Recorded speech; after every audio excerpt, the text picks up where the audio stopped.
pessoal! Hoje a gente está aqui com uma convidada que se chama Patrícia. Patrícia é psicóloga e trabalha comigo na creche também. Hoje a gente vai falar sobre sexualidade. Vamos responder as dúvidas que algumas pessoas enviaram pra gente. Vamos lá? É normal a criança querer tocar nas partes íntimas do seu próprio corpo?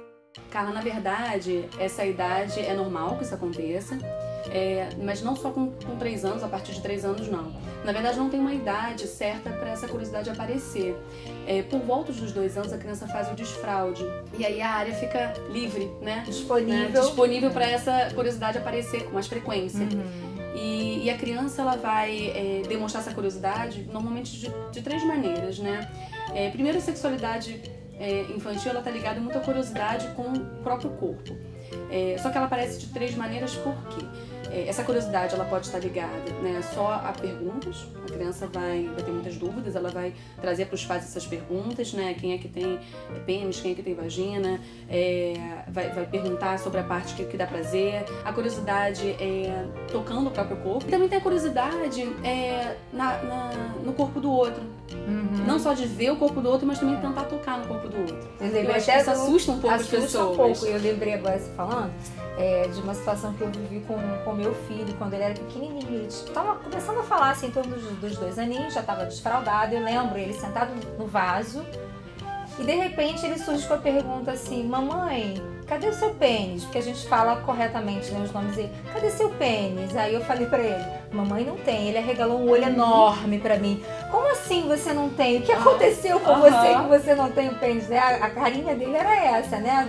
Eu expliquei: não, mamãe, menina não tem pênis, tem vagina. E ele ficou me olhando assim, demorou um pouco. E aí, dali em diante, eu percebi que de vez em quando ele perguntava quem era menino, quem era menina, a vovó, o papai. Ele perguntava muito pra mim. Eu acho que como eu fiquei a referência da primeira pergunta pra ele me perguntava: a vovó é menina ou é menino? Aí ele completava: então a vovó não tem pênis também, né? E ele demorou um tempo e eu morria de rir com isso, né? Dessa curiosidade, até ele entender, né? Sim, e na verdade a criança ela não tem não só acesso, né, para ver muito essa diferença, mas ela também não tem, a atenção dela não está voltada para isso. Quando a criança começa o desfraude, normalmente na cidade, eu estou focando muito nisso porque é quando a frequência está maior, né?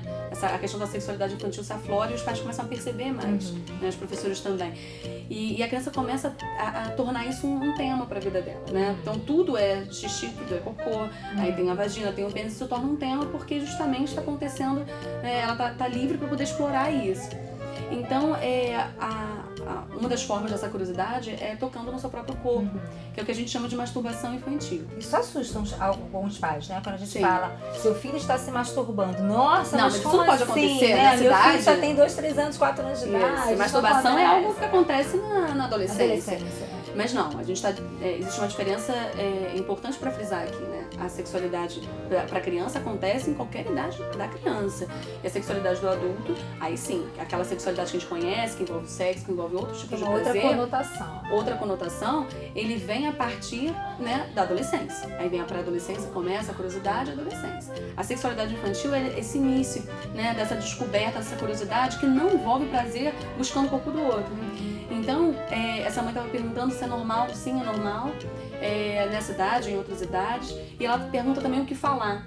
Né? Na escola, a gente tem uma linguagem, a gente adota uma linguagem com as crianças que é interessante até que os pais tenham uma linguagem parecida, para a criança não escutar 2 coisas, né, diferentes. A gente precisa ter um cuidado de explicar para a criança que o que ela está fazendo não é errado. Né? Não existe um erro na curiosidade do próprio corpo. Mas existem momentos pra gente fazer isso.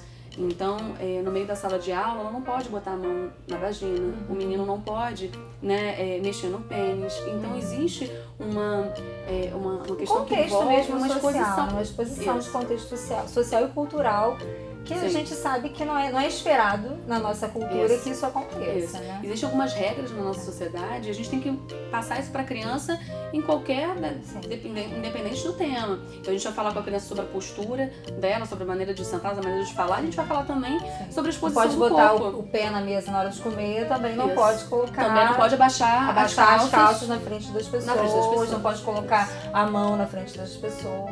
Isso aí. Então o que acontece muito na escola e vai acontecer em casa também, né? Só que em casa a criança até tem um espaço para poder fazer isso, mas nem sempre ela escolhe o momento certo ou sabe o momento certo, né? Também tem isso, a gente tem que orientar a criança. Então, vale a pena a gente ter a mesma linguagem. E na escola, o que a gente fala pra criança? No momento que ela tá ali, no meio da turminha, ou na hora de um soninho também, Carla, porque acontece, a criança acha que ninguém tá vendo. A gente vai falar pra ela que aqui não é o momento disso acontecer. Isso é muito comum de acontecer na hora do soninho na creche. Muitas vezes os educadores vêm procurar a gente falando sobre isso, né? Na verdade, o soninho é um momento que a criança já entendeu que é um momento só dela, cada um tá envolvido com a sua atividade, né? E mesmo assim, a criança ela não percebe que o movimento que ela faz chama atenção e que ela está se expondo mesmo assim. Então é importante que a gente frise para ela que a escola não é o momento para acontecer isso. Mas a gente tem que também ter um cuidado, uma delicadeza de dizer para ela que não tem problema. Que a gente entende que essa parte do corpo é uma parte delicada, que é uma parte do corpo que gera prazer, que a gente sabe disso. E não tem problema, e aí isso entra também numa questão de tabu, das pessoas falarem sobre esse assunto.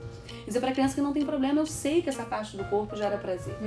Mas aqui não é o momento da gente fazer isso. E a gente entra principalmente em 3 tópicos, né? A questão da exposição, a questão de ser uma parte do corpo delicada e que pode acabar machucando, né? Dependendo de como a criança se masturba. E porque a gente está num momento que tanto não é propício, que a mão da criança pode estar suja, enfim, é uma parte, né, volto a dizer, delicada e pode sujar, pode infeccionar, enfim.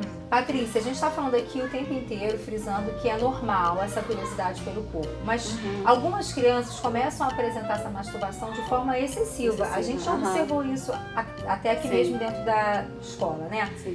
Qual é o sinal? O que o pai e a mãe podem perceber, né, em casa que já passou do ponto da normalidade e o que eles podem fazer, que tipo de encaminhamento essa situação pode ter? Sim. Carla, na verdade existe um limite sim para essa masturbação, né, onde ela não se torna mais saudável. E na verdade isso é um ponto muito importante para os pais perceberem. E por isso é tão importante que a escola se comunique com os pais. Quando a criança ela traz uma masturbação com mais frequência, ela pode estar querendo demonstrar algumas coisas. Ou ela não está entendendo um limite disso, isso pode ser conversado com a criança, olha que não é o momento, quando que é o momento. E ela ser mais enfático nessa questão mesmo do limite. Né? Porque ela pode também estar testando. Ela não sabe, está dando prazer, disseram que é normal, conversaram uma vez com ela dizendo que não é o momento, aquilo tudo que a gente conversou. Mas a gente sabe que a gente precisa repetir para a criança, então às vezes fica claro e ela começa a reduzir. Tem vezes que a criança está trazendo uma questão emocional, né, envolvendo ansiedade, envolvendo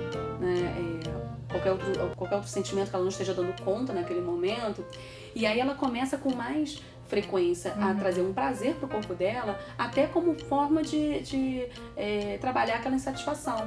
Em vez de ela se expressar, ela trabalha a insatisfação, trazendo um prazer pro corpo dela. Canaliza isso na masturbação. Exatamente. Só que ela faz isso com muita frequência. E aí pode até evitar de participar de atividades. Eu acho que até para os pais entenderem um pouco o que seria esse excesso, eu acho que é quando a criança não está conseguindo se enquadrar nessa regra e quando ela, às vezes, na escola, prefere, por exemplo, né, tá com a mãozinha dentro do shortinho, ao invés de estar pintando, tá brincando de massinha, né? Ela se nega a participar de outras atividades para continuar nessa conduta. Você tem criança que passa a não querer descer para jogar futebol, a não querer participar de atividades, né, seja de arte, seja atividade em sala, seja atividade individual, não quer porque vai gerar esse prazer. E tem criança que fala sobre isso, não quero, eu prefiro ficar aqui porque... E aí nomeia, e tem criança que cada um nomeia como quer, né, esse momento da masturbação.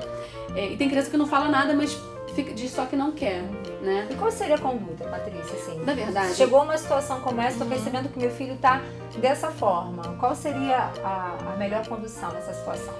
Toda vez que a criança estiver agindo de uma forma frequente e com intensidade que não é o normal... Já conversou, né? Já explicou? Já conversamos, já explicamos. Todas as estratégias. Exatamente. isso não está se caracterizando como algo saudável. Então você tem que procurar um profissional. Um especialista. Um especialista. É importante que a família converse com a escola para entender um pouco sobre essa intensidade e a frequência e que você procure um especialista. E aí, nesse momento, pode até ser que a investigação, né, sobre essa questão emocional envolvida na masturbação se estenda, né, por uma investigação se aconteceu ou não algum tipo de abuso com essa criança também, cara. Porque a criança que traz uma relação, uma ligação com essa masturbação de uma maneira muito intensa, ela pode estar dentro desses... Pode ser um dos sintomas. Um desses sintomas. Né? Ela pode não estar atenta a esse limite, ela pode estar vivendo alguma questão emocional ou ela pode ter sofrido algum abuso. E aí vocês vão perceber isso quando a criança demonstrar uma alteração de comportamento quando se masturbar, ou seja, ela mostra, né, uma inquietação, por vezes ela mostra um sentimento de medo, um sentimento de vergonha. Então, são várias reações que a criança vai tendo que você percebe que é diferente de quando a criança está se masturbando só para gerar prazer. Se você tiver mais dúvidas, manda pra gente, a gente vai responder aqui. Se você curtiu, dá um joinha aqui embaixo, se inscreve no nosso canal, compartilhe com seus amigos e siga Estúdio da Criança nas redes sociais. Até a próxima!